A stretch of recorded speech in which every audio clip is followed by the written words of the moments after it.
ஓம் எல்லாமல்ல சர்க்குரு ஸ்ரீ வெங்கட்ராம சித்தர் அவருடைய அற்புத அருள் குருவான குருமங்கல கந்தர்வா ஸ்ரீ ஈச இடியாப்ப சித்தருடைய திருவாக்கின்படி தற்பொழுது நடந்து வரும் 32வது வருடமான விஷ்ணுபதி புண்ணிய காலம். இது என்ன? இதில் உண்மை என்ன? நாம் கண்ணார பார்த்தோமா? எப்படி இதை நாம் புரிந்து கொள்வது? இப்படி ஏதோ போனோம், எங்கேயோ செய்தோம், எங்கேயோ வந்தோம், என்னமோ நடந்தது, எனக்கு ஒன்றுமே தெரியல. இதுக்கு ஏதாவது ஆதாரம் இருக்கா? அறிகுறி இருக்கா? இது அநேகமாக பல பேருக்கு இந்த சந்தேகம் எழுவது இயல்பு. இதில் தவறு ஒன்றும் கிடையாது. பொதுவாக அமாவாசையைப் போல மாதப்பிறப்பு மிக மிக முக்கியமானது. குறிப்பாக ஒரு வருடத்தில் வருகின்ற 4 மாதப்பிறப்பில் வைகாசி, ஆவணி, கார்த்திகை, மாசி, இப்படி 4 மாதங்கள் மிக முக்கியம். எப்படி? நாம் முன்பு ஒரு முறை ஆத்ம விசாரம் செய்யும் பொழுது, உதாரணமாக 12 வருடங்களுக்கு ஒரு முறை வருகின்ற மக நட்சத்திரம் மகாமகம், ஒவ்வொரு வருடத்திலும் வருகின்ற சிவராத்திரி மாசி மாதத்தில் அது மகா சிவராத்திரி என்று சொல்வதுண்டு. இப்படி கும்பமேளா 12 வருடங்களுக்கு ஒரு முறை மகா கும்பமேளா, இப்படி மகா மகா மகா பெரியது, அதைவிட பெரியது, அதிலும் பெரியது, நாம் சொல்ல முடியாத அளவிற்கு எண்ணில் அடங்காத பெரியது. அப்படிப்பட்டதுதான் மகா மகா மகா. இப்படி மகா புண்ணிய காலம் என்றால் என்ன? பாவம் தீர்ந்து நமக்கு புண்ணியம் கிடைத்து சந்தோஷம் கிடைப்பதே புண்ணிய காலம். 2வது, இந்த புண்ணிய காலத்தில் அவரவர்கள் தன்னை பெற்று வளர்த்த தாய் தந்தையர்களுக்கு ஆற்றும் முக்கியமான கடமைகளில் ஒன்றுதான் தர்ப்பணம். தர்ப்பணத்தில் ஏன் தண்ணீர் விட வேண்டும்? ஒரு யோஜனை வருகிறது. தண்ணீரில் தான் தர்ப்பணம் செய்ய வேண்டுமா? இப்பொழுது பித்ருலோகம் என்கின்ற ஒரு லோகம் மிக அருகில் இருக்கிறது. முதல் லோகம் பித்ருலோகம். அந்த லோகத்திற்கு எது முக்கியமானது என்றால், நமது மூதாதையர்கள் எத்தனையோ பேர் அந்த லோகத்திலே பல நிலைகளில் இருப்பார்கள். உயர்ந்த நிலை இல்லாதவர்கள், இப்படி அவர்களில் சந்தோஷம், வருத்தம், மிக வேதனைகள் இப்படி அதில் இருக்கும்.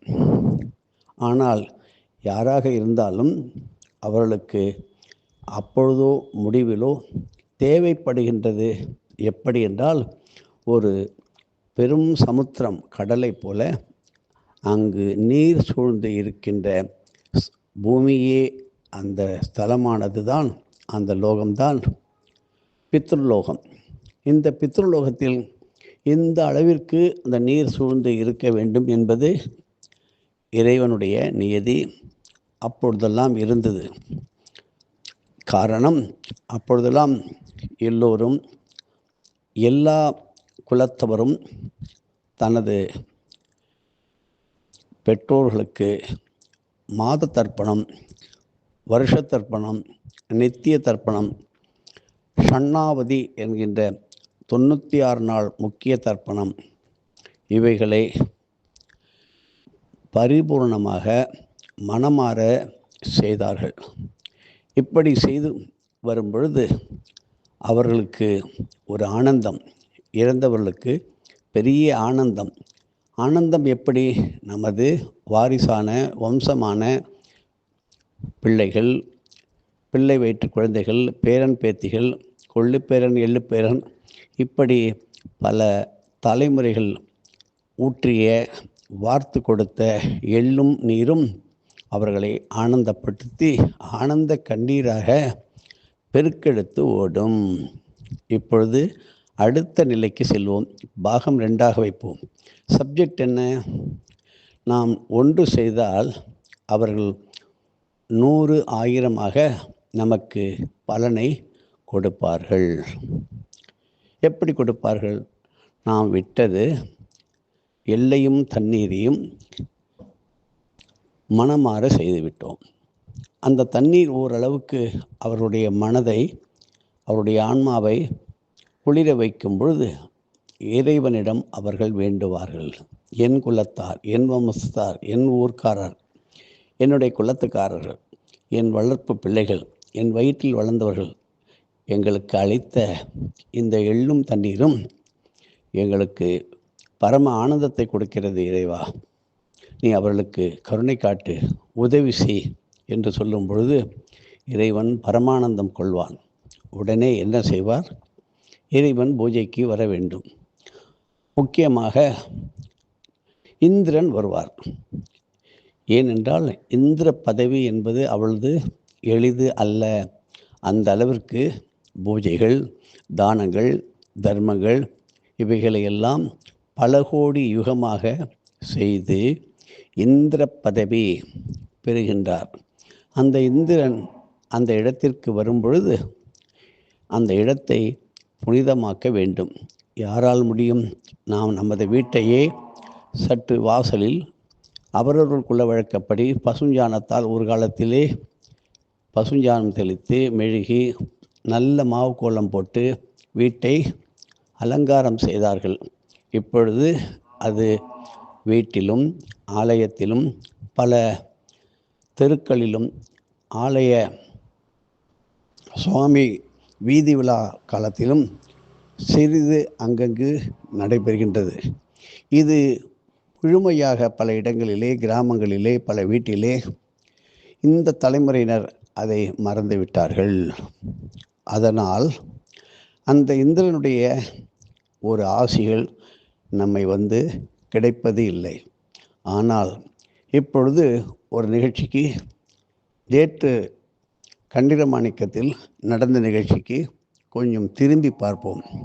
நாங்கள் செய்து தர்ப்பணம் செய்தோம், இதனால் எங்களுக்கு ஒரு பலனும் தெரியவில்லையே, எப்படி நம்புவது? 24,000 தலைமுறைகள் பித்தர்கள் வருவார்கள் என்று சொன்னீர்களே, எப்படி? யாரையும் நாங்கள் பார்க்கவில்லையே. எளிமையாக சொல்கிறேன், இதனுடைய பகுதி விரிவடைந்து கொண்டே போகும்.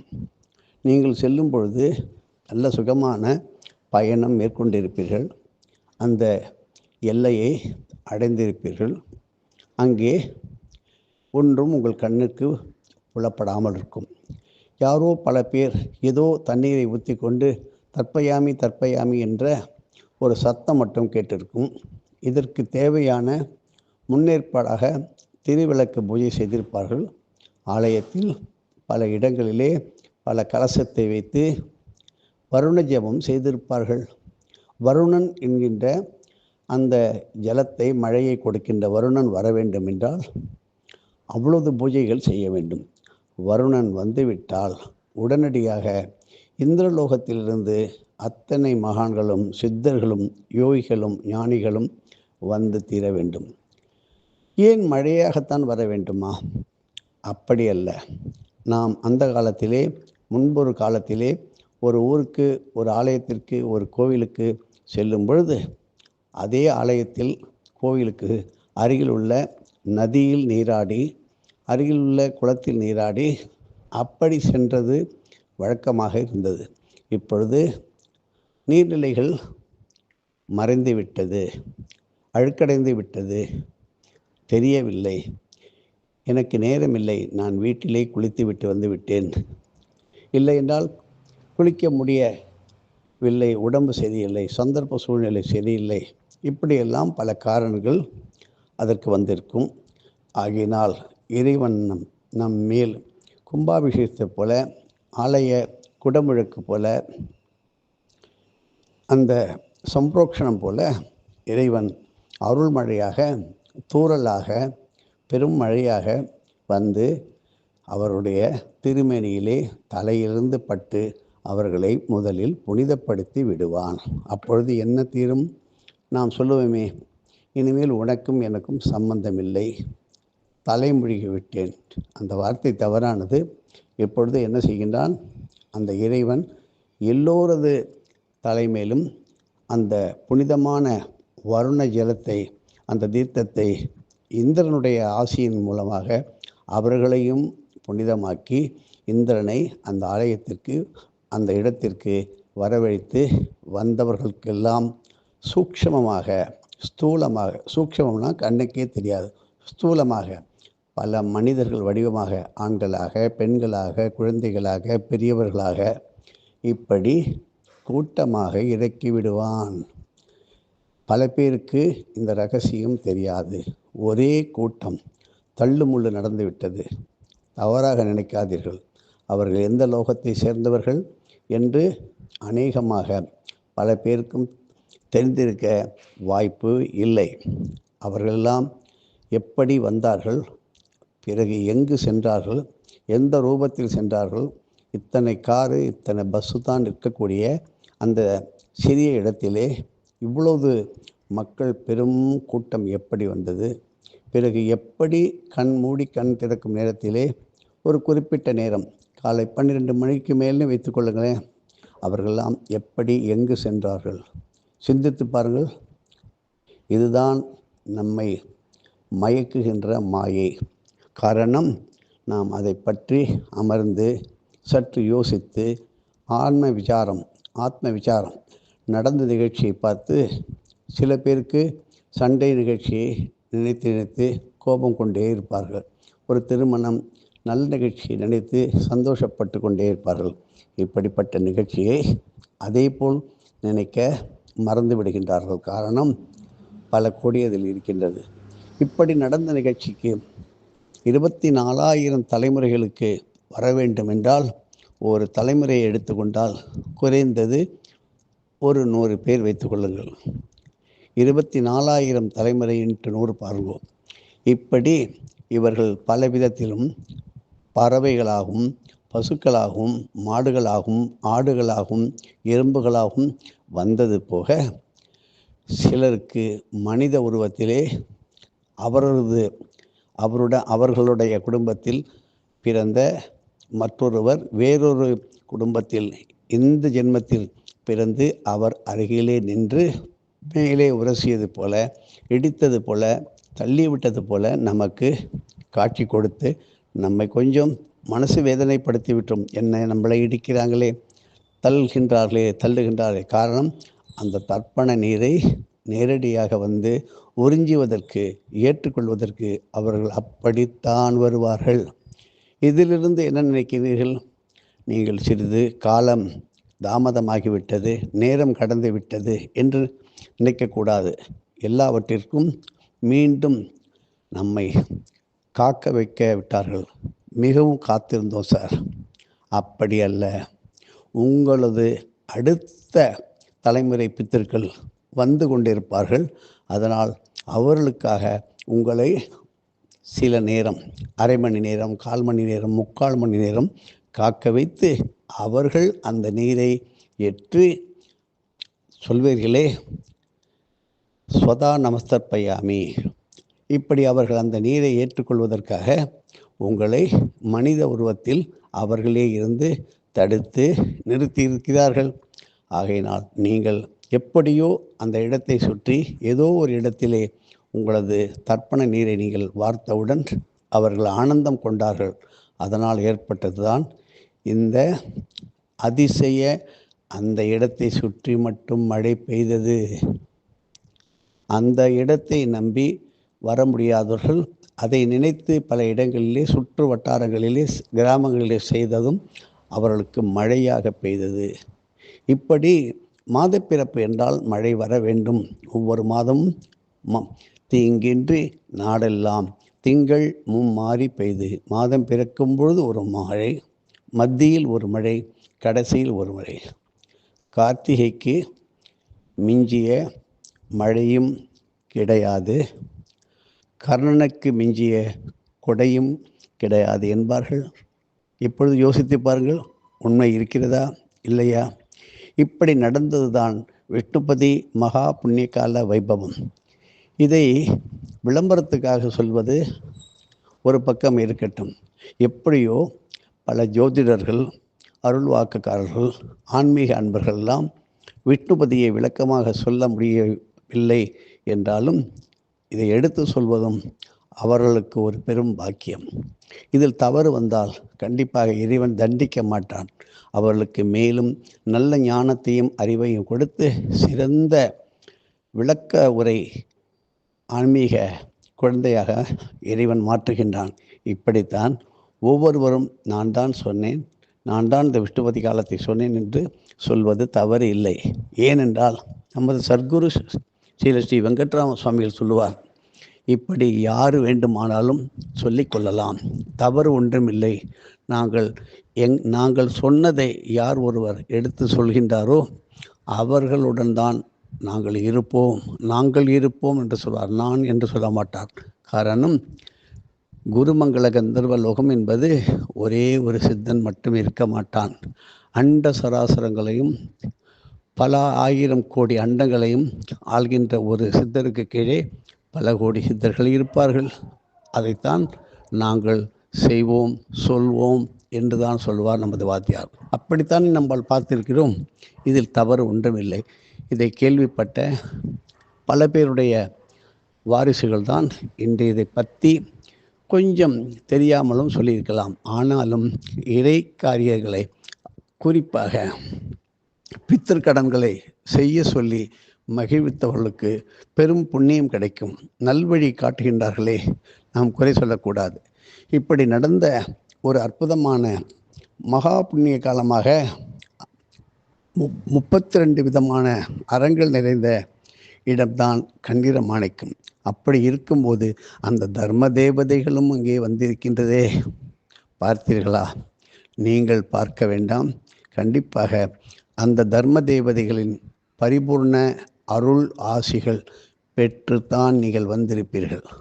ஆகையினால்தான் திருவிளக்கு பூஜை, ஹோமங்கள், சப்த மாதர் பூஜை, 7 வாழை மரங்களிலே சப்த கன்னிகைகள், சப்த ரிஷிகள், சப்த ரிஷி பத்னியர் என்று சொல்கின்ற 7 வாழை மர பூஜை, பாலிகை, அந்த பாலிகையை வளர்த்து அதிலே பல கோடி சுபமங்கள தெய்வங்களை வரவைத்து ஆவாகனமாக்கி அதையெல்லாம் தரிசனம் செய்தவர்களுக்கெல்லாம் சந்தோஷம் ஏற்படுவதற்காக அந்த ஆலயமே, அந்த ஊரே செல்வ கடாட்சம், மங்களம், சந்தோஷம் நிறைந்து இருப்பதாக இதை கண்கூடாக நீங்கள் பார்க்கலாம்.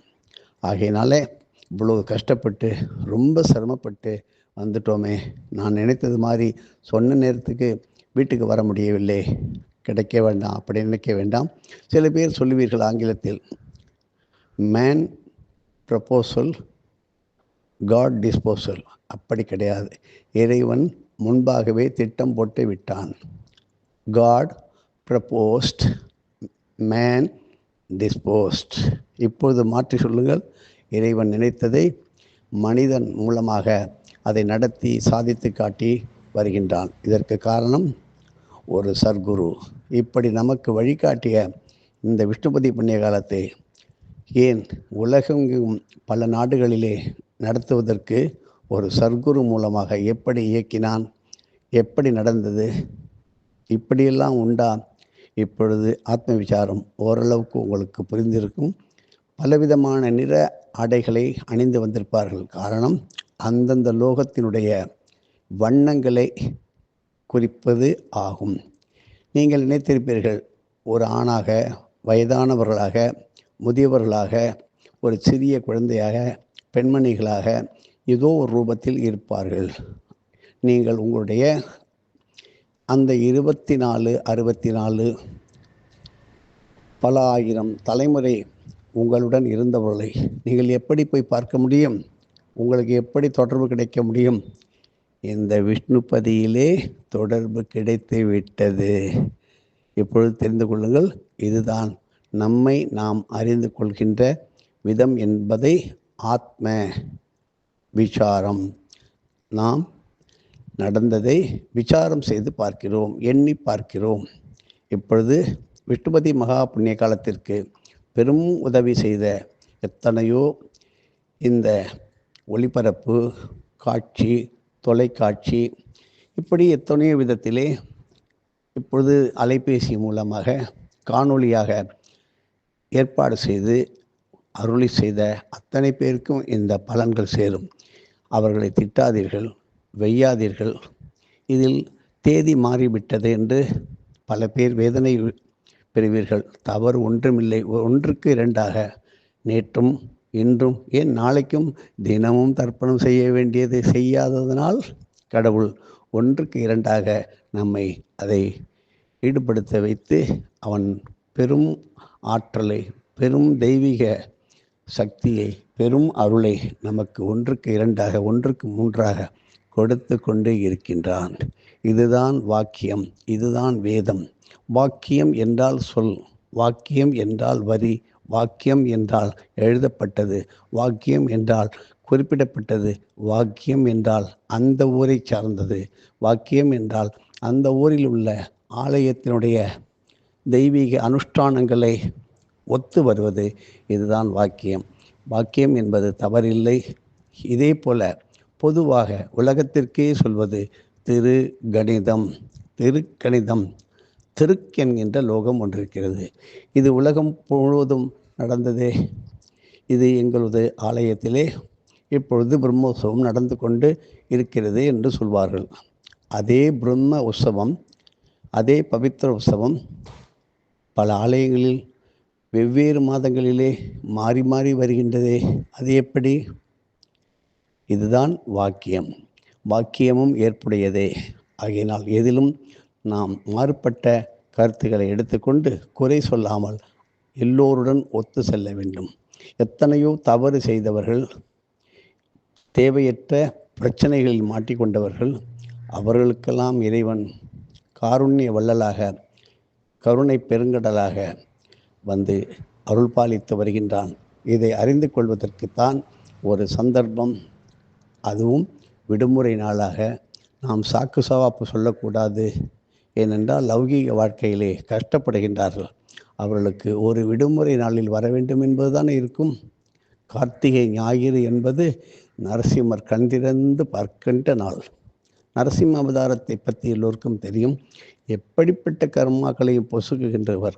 காரணம், பிரகலாதனுக்கு இரண்யகசிபுவை, தனது தகப்பனை வதைத்து அருட்காட்சி தந்து அந்த இரண்யகசிபுவை இறைவன் அவனுடைய ஆணவத்தை அழித்தான் என்பது தெரிந்ததா? இப்பொழுது நரசிம்மர் சோழிங்கபுரத்திலே பாருங்கள். இப்பொழுது கூட்டம், அதுவும் கார்த்திகை ஞாயிற்றுக்கிழமையிலே அதிகமான பெரும் கூட்டம் வரும். காரணம், இந்த யோகத்திலிருந்து, அந்த தியானத்திலிருந்து கண் விழித்து இருக்கின்ற நாளே கார்த்திகை மாதம். ஆகையினால் பல கோடி இரகசியங்கள் நிறைந்ததுதான் இந்த ஆன்மீகம். இதில் கடலின் ஆழத்தை அளந்து விடலாம்.